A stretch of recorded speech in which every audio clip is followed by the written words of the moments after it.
Hyunwoo Kim sat in his office on Earth, looking at the message that had just arrived.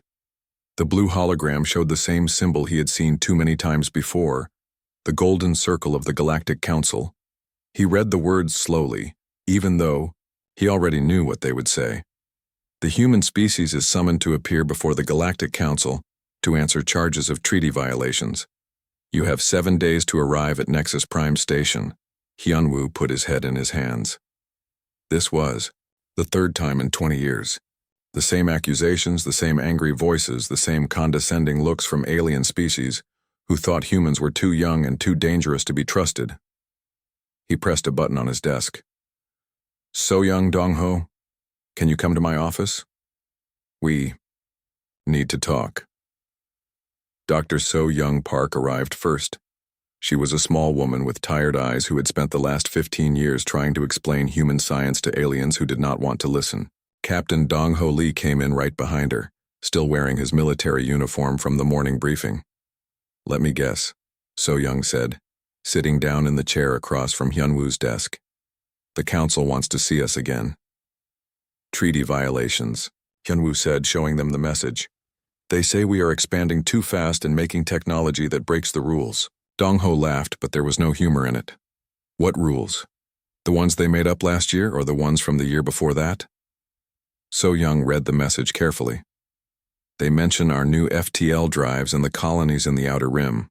Both are completely legal under the current treaties." "Legal does not matter to them," Hyunwoo said.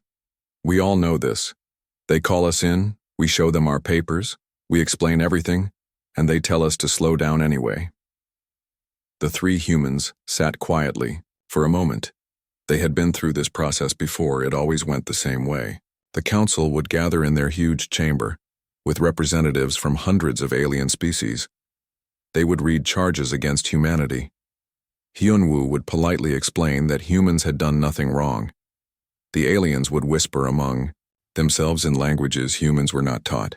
Then they would make new rules that only seemed to apply to humans. "Should we even go?" Dong-ho asked. "What happens if we just ignore them?" "They will send their peacekeeping fleets," So Young said. "We are not ready for that kind of fight." Hyunwoo nodded. "We go. We be polite. We show them our data. We hope. This time is different." But he knew it would not be different. 3 days later, they stood outside the council chambers on Nexus Prime Station. The station was massive, built by a dozen different species over 300 years. It floated in space between several solar systems, neutral territory where all species could meet. The chambers were designed to make humans feel small. The ceiling stretched up so high that Hyunwoo could barely see it. Seats for 847 different species rose in circles around a small platform in the center. Most of the seats were filled. Hyunwoo walked to the center platform with So Young and Dong-ho. He had done this walk before. Every step echoed in the huge room. Hundreds of alien eyes watched them. Some were curious. Most looked annoyed, as if the humans were wasting their time. Chancellor Vexitari of the Hegemony spoke first. The Hegemony was the largest group in the council, with over 200 member species. Vexitari was tall and thin, with blue skin and 4 arms. When he spoke, his voice filled the chamber through speakers built into every seat. "The human species stands accused of violating the Treaty of Regulated Progress," Vexitari said. "You have expanded beyond your designated sectors. You have developed faster-than-light travel that exceeds approved specifications. You have terraformed planets without proper permits." Councillor Thren of the Aquatic Coalition stood up next. His species lived in water, so he spoke from inside a clear tank filled with green liquid. "The humans show no respect for established procedures. They act as if the rules do not apply to them." More voices joined in. The Crystalline Assembly complained that human mining operations were too efficient. The Trade Federation said human merchants were undercutting established prices. The Science Collective accused humans of keeping their research secret instead of sharing it freely. Hyunwoo listened to all of it. He had heard these complaints before. When the voices finally stopped, High Arbiter Klax gestured for him to speak. Klax was old, even by alien standards. His species lived for thousands of years, and he had been running council meetings for longer than humans had known about other species. Honored counselors, Hyunwoo began, using the formal words he had memorized years ago. Humanity thanks you for your concerns. We have prepared detailed responses to each accusation. He activated his data pad. Holographic displays appeared above the platform, showing star charts, legal documents, and technical specifications. Our expansion into the outer rim sectors is legal under Section 12 of the Colonization Treaty. Here are the permits we filed and the approvals we received. So, Young stepped forward. Our FTL improvements are based on research we shared with the Science Collective 2 years ago. The specifications do not exceed any limits in the current technology agreements. Here is our complete dataset. Dong-ho added, our terraforming operations follow all environmental protocols. We have actually exceeded the safety standards by 30%. Our planets show no ecological damage and support multiple species. The humans presented their evidence clearly and completely. They showed signed documents, approved permits, and detailed scientific data. Everything they had done was legal. Everything followed the rules exactly. The council barely looked at their data. Vextari waved one of his 4 hands dismissively. Your explanations are noted. However, the spirit of the law matters more than the letter of the law. Humanity expands too quickly. You develop too fast, you make other species nervous. The council has decided, High Arbiter Clax announced, that humanity will be monitored more closely. Your expansion is temporarily halted pending further review. New monitoring stations will be placed in human space to ensure compliance with all regulations. Hyunwoo felt the familiar frustration building in his chest. May I ask what regulations we have violated? The regulations that maintain galactic peace and stability, Vextari said. Surely even humans understand the importance of order. The 3 humans exchanged glances. They had prepared for this. They always prepared for this. But preparation never seemed to matter. As they walked out of the chamber, So Young spoke quietly. How many times will we do this dance? Hyunwoo did not answer. He was thinking about the monitoring stations the council wanted to put in human space. He was thinking about the temporary halt to human expansion that would probably last for decades. He was thinking about the way Vextari had said even humans, as if they were children who could not understand grown-up concepts. Behind them, the council continued their meeting, discussing trade routes and resource allocation among species that knew how to follow the rules, species that knew their place in the galactic order, species that were not human. 6 months after the council hearing, Director Minho Choi sat in his office on Luna Base, reading reports that made his stomach turn. The council had been busy making new rules for humanity. Every week brought fresh restrictions, new requirements, and more limitations on what humans could do in their own space. Minho ran the Human Colonial Administration, which meant he was responsible for all human settlements outside the Sol system. Before the latest council meeting, his job had been challenging but straightforward. Now it felt impossible. The latest restriction banned human mining operations on any planet that contained rare crystals. The council claimed these crystals were culturally significant to certain species, even if those species had never been to the planets where humans were mining. 3 major human colonies would have to shut down their primary industries. Another new rule required all human diplomats to take cultural sensitivity training from council-approved instructors. The training cost more than most human colonies made in a year, and it had to be renewed every 6 months. Somehow, no other species needed this training. Minho's door chimed, and engineer Boram Jang walked in. Boram worked on New Jeju, one of the human colonies in the frontier sectors. She looked tired and angry, which had become normal for colonial administrators lately. We have a problem, Boram said without sitting down. A big one. She activated her portable holoprojector, showing a 3-dimensional map of New Jeju's computer networks. Red lines crisscrossed the display showing data flows that should not exist. The council monitoring station they made us accept, Boram continued. It is not just monitoring, it is stealing. Minho leaned forward. Stealing what? Everything. Our research data, our engineering blueprints, our agricultural reports. Look at this. The hologram changed, showing data packets flowing from New Jeju's research center to the monitoring station, then out into the Galactic Communication Network. Where does it go after that? Trade Federation databases, Science Collective archives, Hegemony research facilities. Boram's voice was bitter. Every innovation we make, every problem we solve, every improvement we develop, it all gets copied and sent to council members. Minho stared at the display. How long has this been happening? At least 3 years, maybe longer. I only found it because I was trying to figure out why our network was so slow. Boram changed the display again. But here is the really interesting part. Look at the patents filed in council space over the last 2 years. The hologram showed a list of technological patents. Minho read through them, his anger growing with each entry. Improved hydroponic systems, identical to ones developed on New Jeju 8 months ago. Advanced atmospheric processors, exactly like the ones human engineers had invented for terraforming. Medical scanners that used principles discovered in human research labs. They are not even trying to hide it, Minho said. Why should they? What are we going to do? Complain to the council about the council? Boram sat down heavily. And it gets worse. I talked to administrators on other colonies. This is happening everywhere humans have council monitoring stations. Minho opened a secure communication channel to Admiral Heejin Yu, commander of the Human Defense Fleet.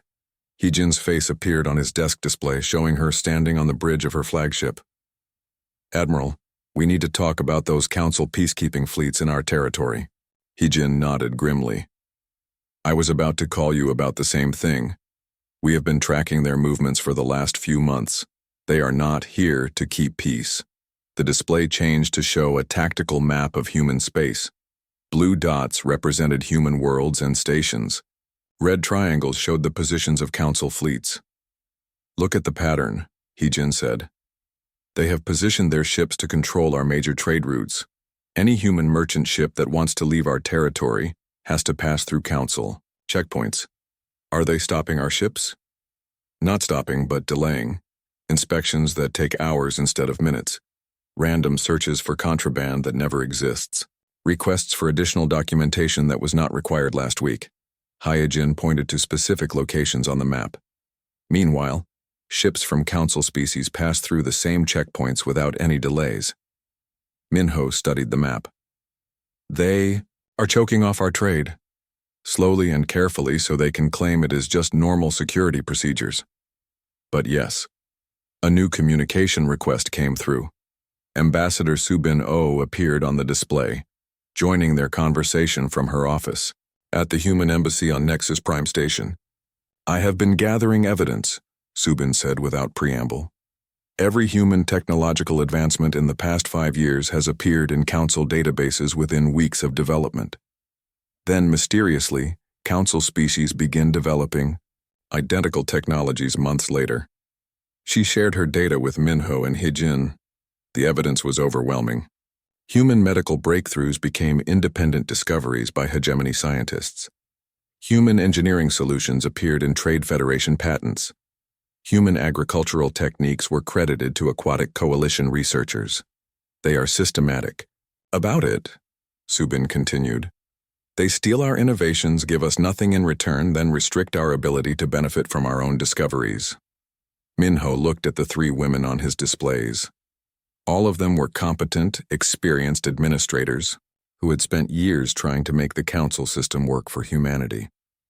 All of them looked exhausted. There is something else, Hyojin said. I have been talking to other species who are not council members. Some interesting stories are emerging. She shared intelligence reports from human contacts in non-council space. Other young species had experienced similar treatment from the council.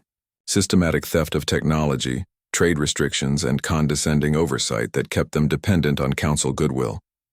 Most of them eventually gave up trying to advance, Hyojin said. They accepted their place as junior partners, providing raw materials and basic labor while the council species handled advanced technology and high-level trade.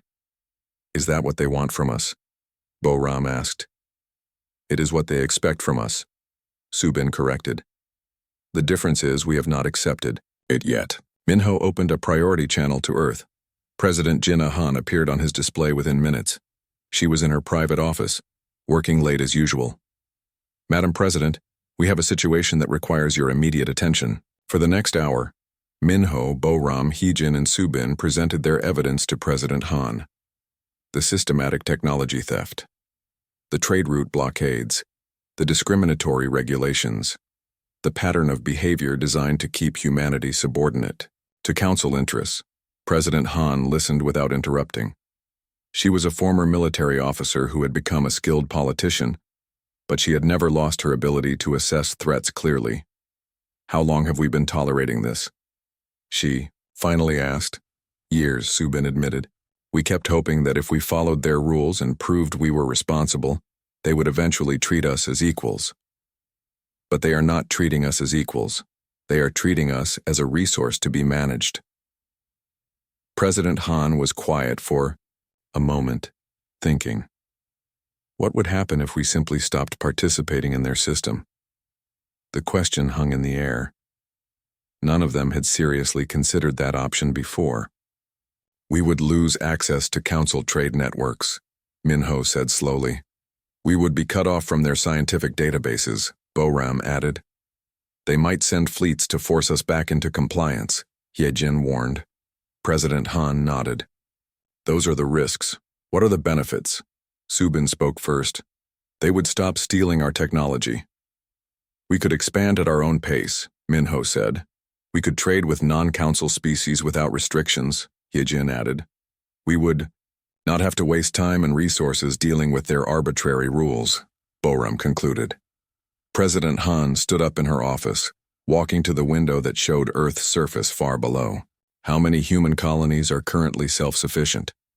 About 60%, Minho replied. The rest still depend on trade with council species for certain resources. How long would it take to make all our colonies self-sufficient? With focused effort? Maybe 2 years. President Han turned back to face the displays. Begin contingency planning immediately. I want detailed reports on what humanity would need to operate independently of the council system. She paused, looking at each of their faces. And I want those reports kept absolutely secret. If the council discovers what we are considering, they will take action to prevent it. After the call ended, Minho sat alone in his office thinking about the president's question. What if humanity simply stopped participating in the council system? It was a radical idea. Humans had spent decades trying to earn their place in galactic civilization. The thought of walking away from all of that felt like admitting defeat. But as Minho looked at the evidence of council manipulation and theft, he began to wonder if they had been fighting the wrong battle all along.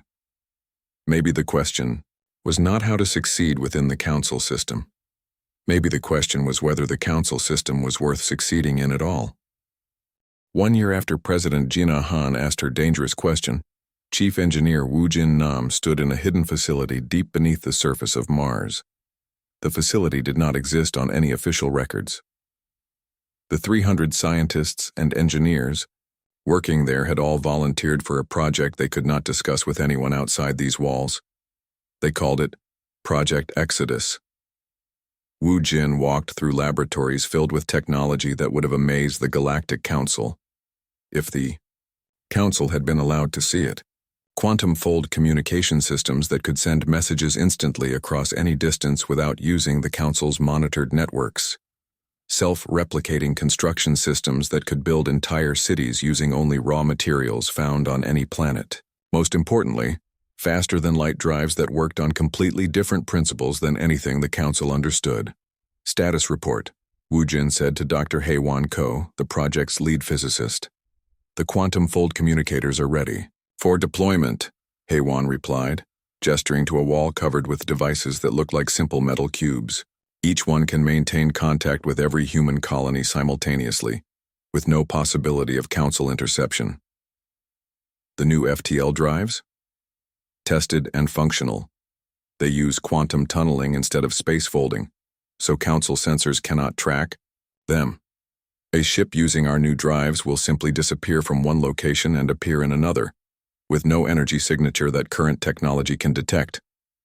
Wu Jin nodded and moved to the next section of the facility. Here, Commander Yuri. Song was training crews to operate ships built entirely with human technology. The ships looked different from anything currently in human space.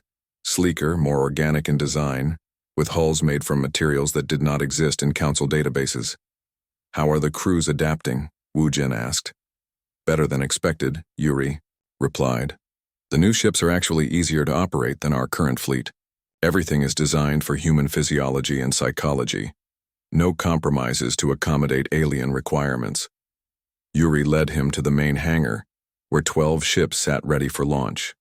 They were beautiful in a way that human-built ships had never been before. Previous human vessels had always been designed to meet Council standards, built with Council-approved materials, powered by Council-regulated engines. These new ships were purely human creations. When can we begin deployment? Wu Jin asked. The crews are ready now. We just need the order from Earth. Wu Jin left the Mars facility and traveled to Europa, where economist Tai Hyun Park was running, another secret project. Europa's ice-covered surface hid vast underwater cities where humans had been quietly building a completely independent economy. Tai Hyun met him at the main production facility, which stretched for kilometers beneath the frozen ocean. Automated systems produced everything from food to starship components without any input from the galactic economy. Show me the numbers, Wu Jin said. Taehyun activated a holographic display showing trade flows between human colonies. We have reduced dependence on Council trade by 78% over the past year.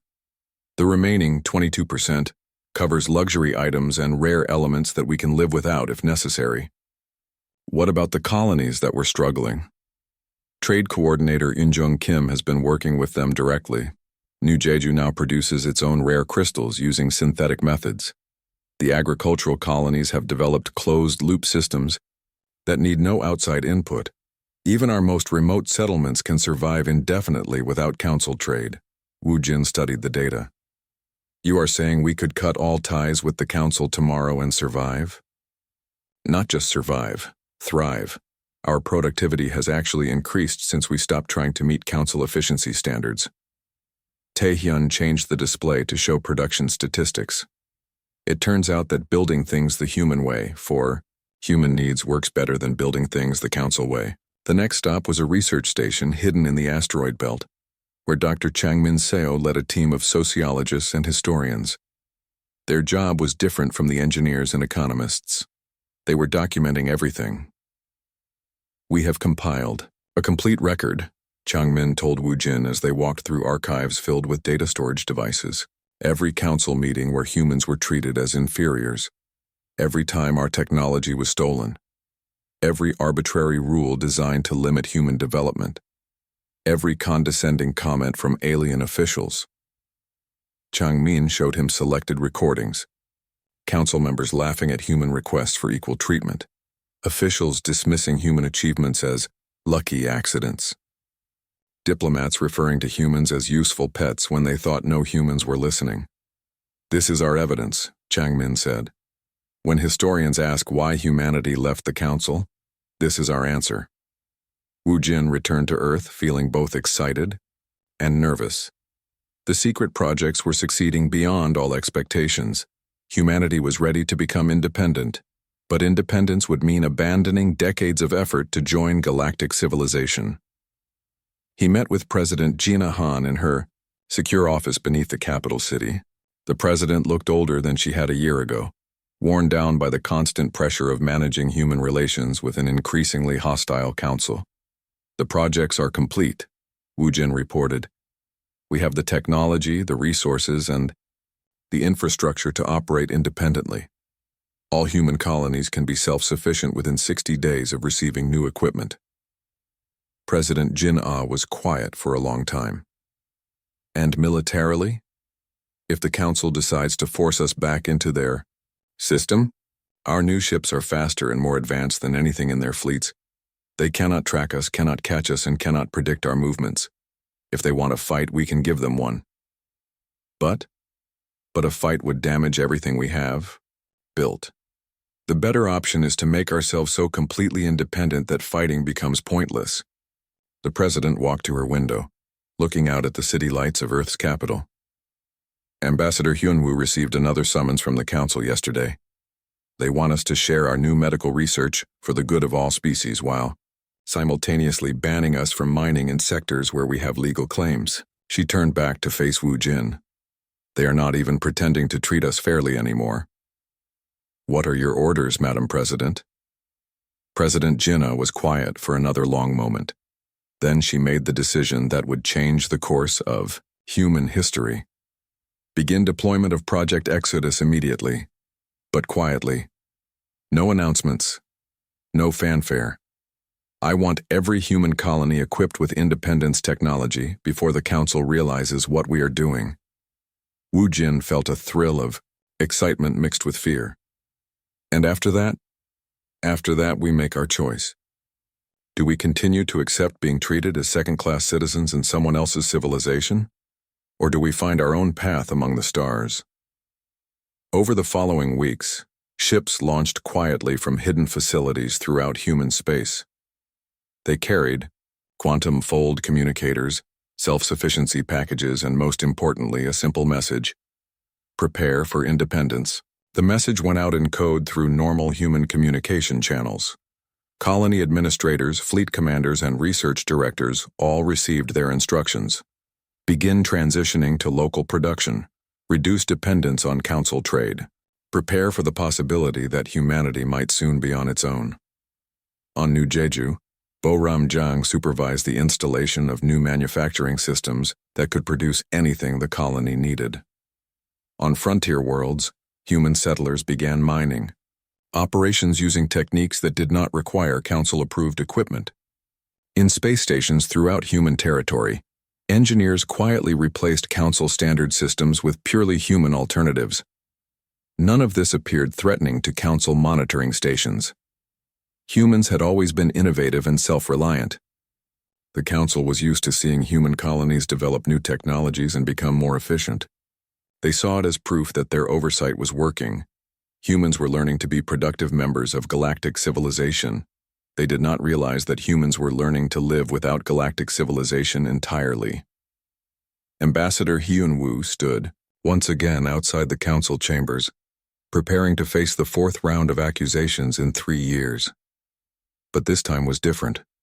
This time, he carried a datapad containing a single document that would change everything. As he walked toward the chamber doors, Hyunwoo thought about all the times he had made this walk before. All the times he had politely explained human actions to aliens who did not want to listen. All the times he had defended his species against charges that made no sense. This would be the last time. Behind him, So Young Park and Dong Ho Lee followed, both carrying their own copies of the same document. They had spent years trying to make the council system work for humanity. Now they were going to show the council what happened when humanity stopped trying to make their system work at all.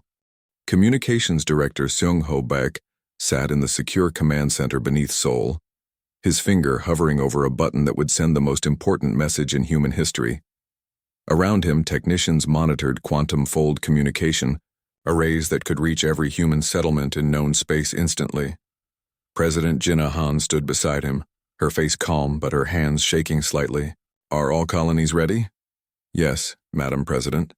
237 colonies, 48 space stations, and 612 exploration vessels, all equipped with independence packages, all waiting for the signal.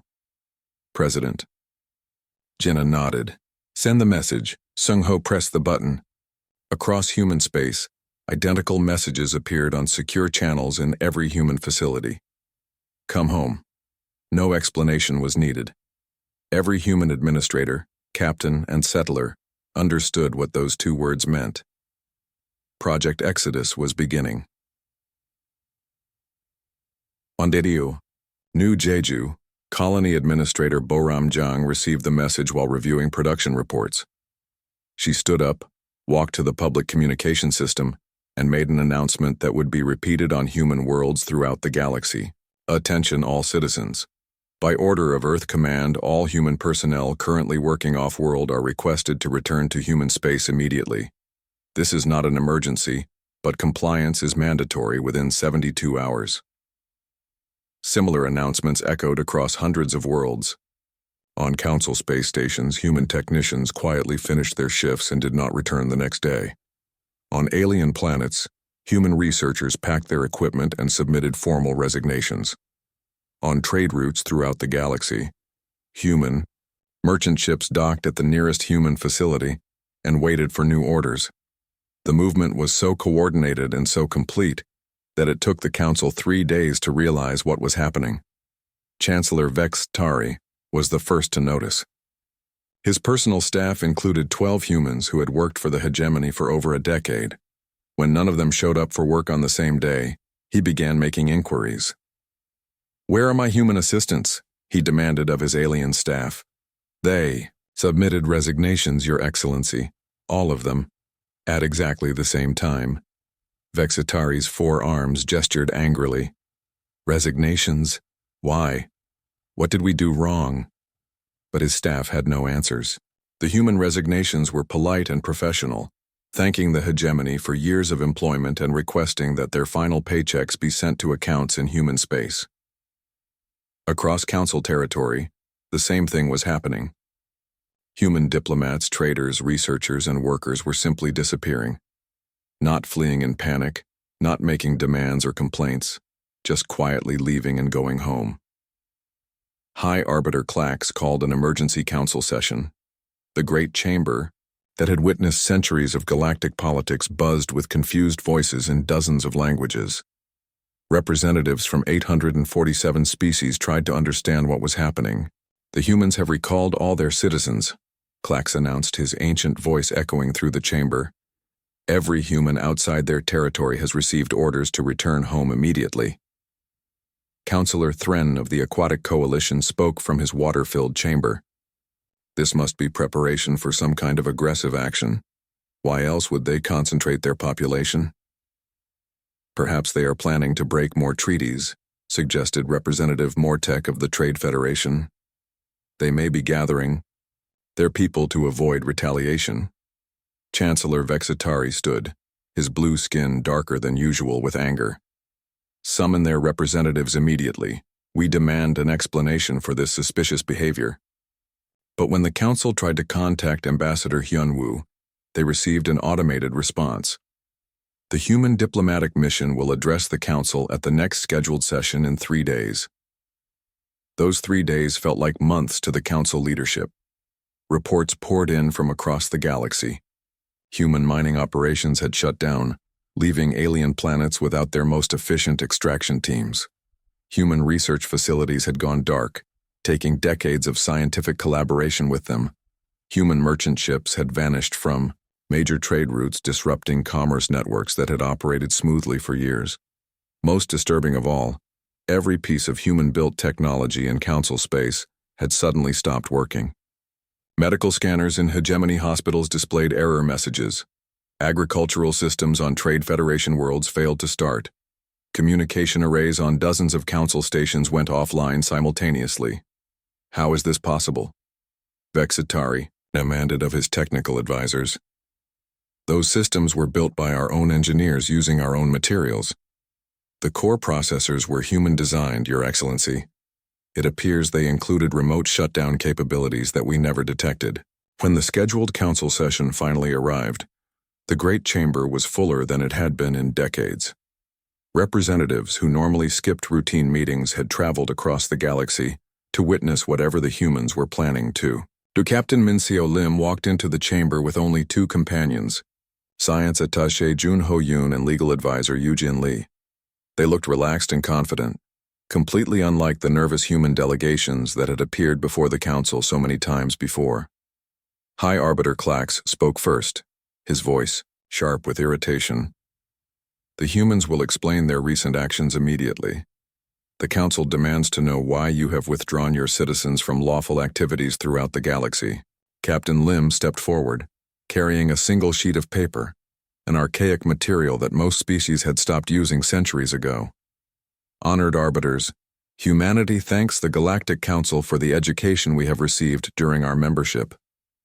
She placed the paper on the speaker's platform. This document formally notifies the Council of Humanity's withdrawal from all treaties, agreements, and obligations effective immediately.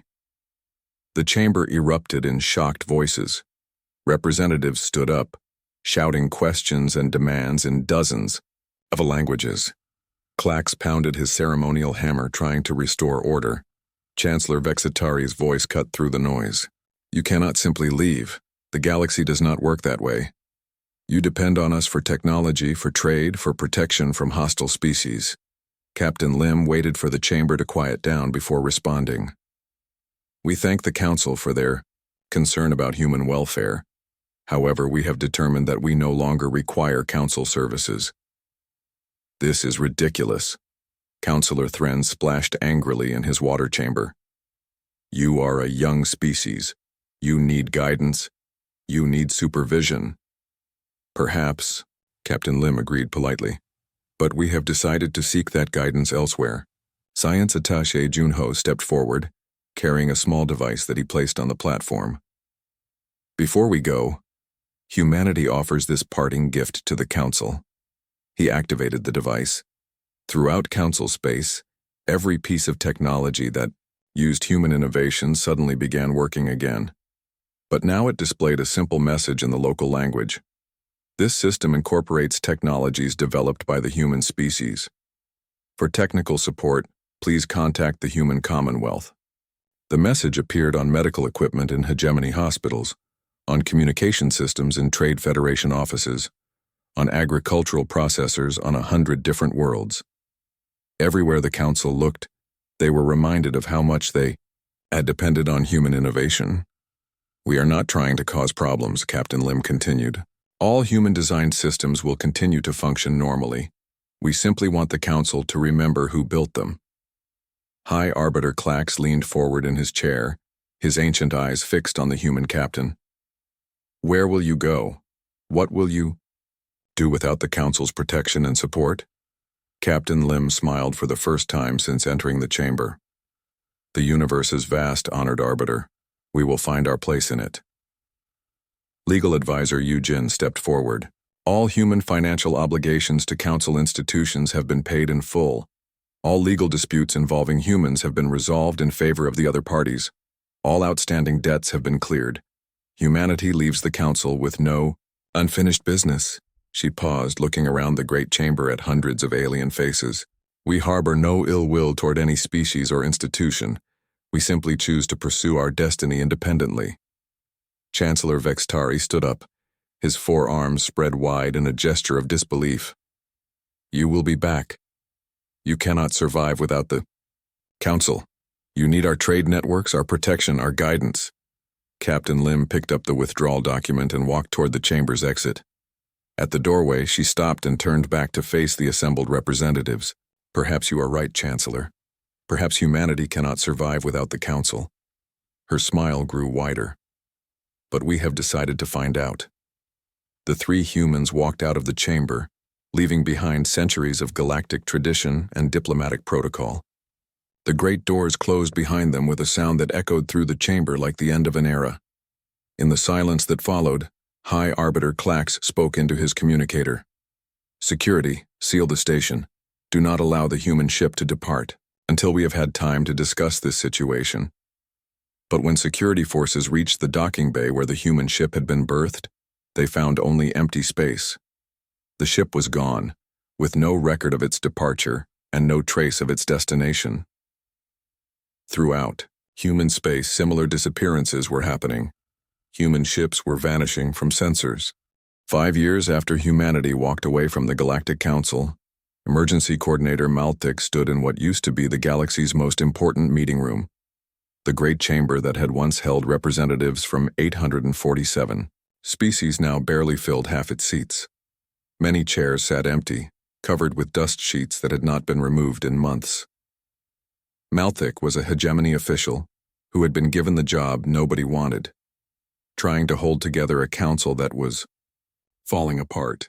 His daily reports to Chancellor Vexistari grew more depressing each week. Status report.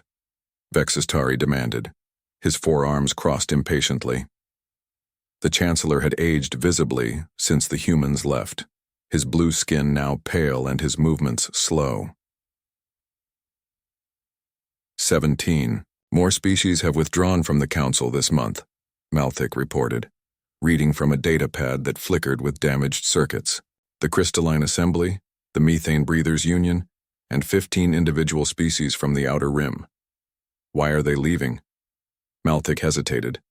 The truth was painful to speak aloud. They say the Council has become ineffective. Without human innovations to distribute, our technological advancement has stopped. Without human trade routes, commerce has declined by 60%. Without human medical research, we cannot treat diseases that were eliminated years ago. Vextari slammed one of his hands on his desk, making his water glass jump. The humans were just one species among hundreds. How can their absence cause so much damage? But Malthik had studied the data carefully. Humans had contributed far more to galactic civilization than anyone had realized. Their mining techniques had increased resource extraction by 40%. Their agricultural methods had ended food shortages on dozens of worlds. Their medical research had saved millions of lives across the galaxy. Most importantly, their constant innovation had driven progress throughout Council space. Every year, humans had developed new solutions to old problems, shared their discoveries freely, and inspired other species to push the boundaries of what was possible. With the humans gone, that engine of progress had simply stopped. The situation is getting worse, Malthik continued reluctantly. 3 major plagues have broken out in the last year. Before the humans left, their bio-research labs would have developed treatments within weeks. Now, our best scientists are still trying to understand how the diseases spread. Vextari stood up and walked to the window that showed the space around Nexus Prime Station. Once, this view had been filled with ships from across the galaxy, bringing trade and diplomacy to the heart of galactic civilization. Now, only a few dozen vessels were visible, and most of those belonged to species that had nowhere else to go. What about our attempts to contact them? All messages go unanswered. We have sent diplomatic missions to human space, but they cannot find any human settlements. It is as if the entire species disappeared. This was not entirely true.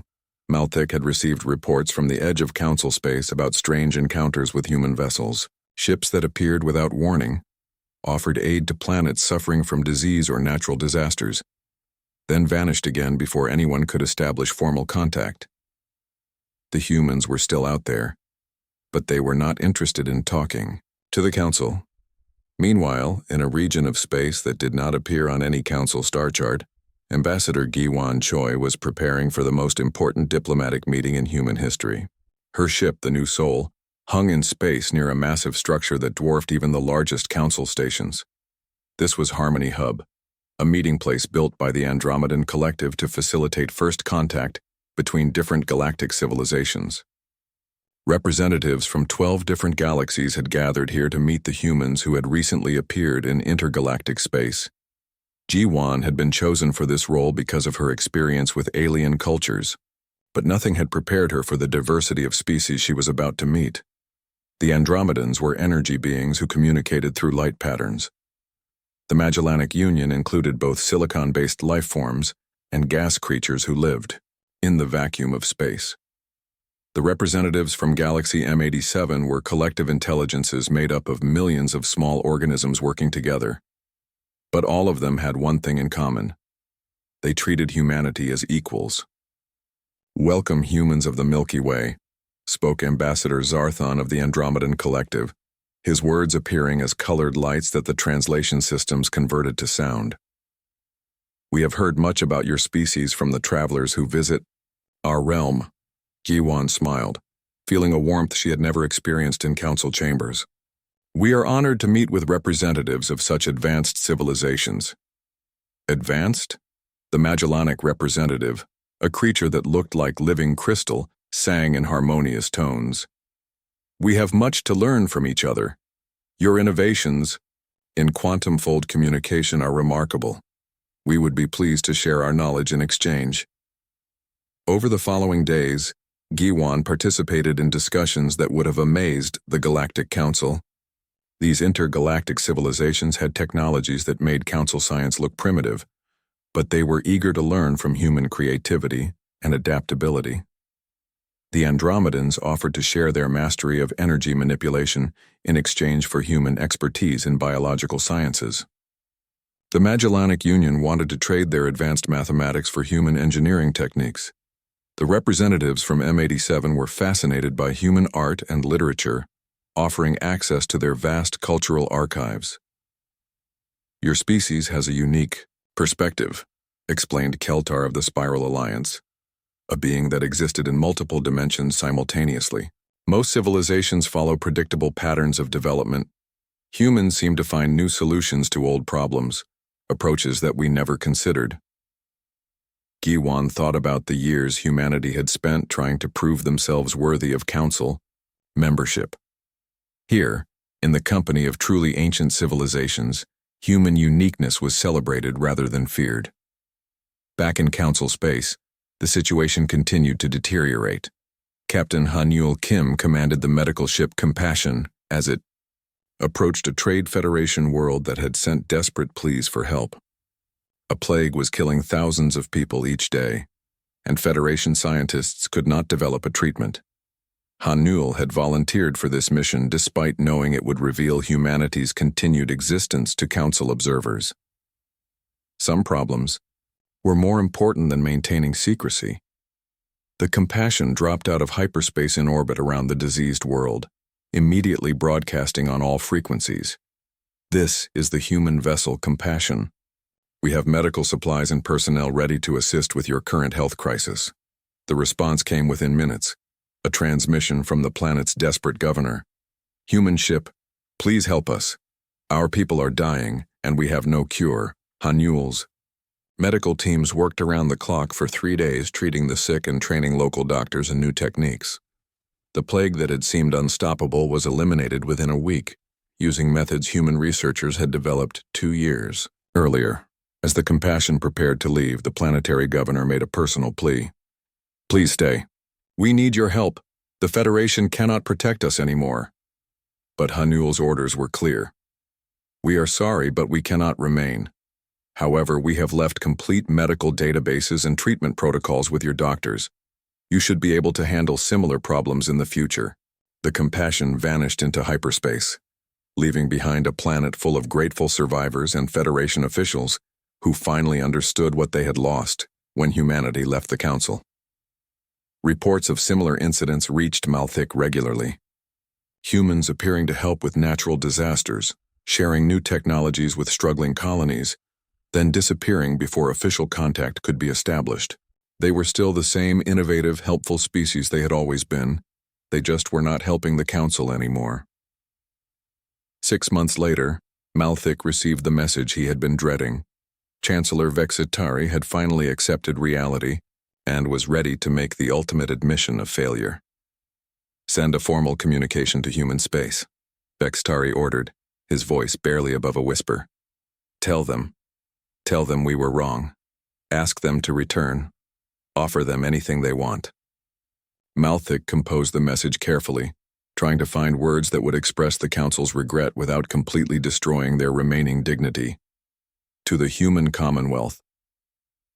The Galactic Council acknowledges that errors were made in our previous relationship. We would welcome the opportunity to discuss new arrangements that might benefit all parties."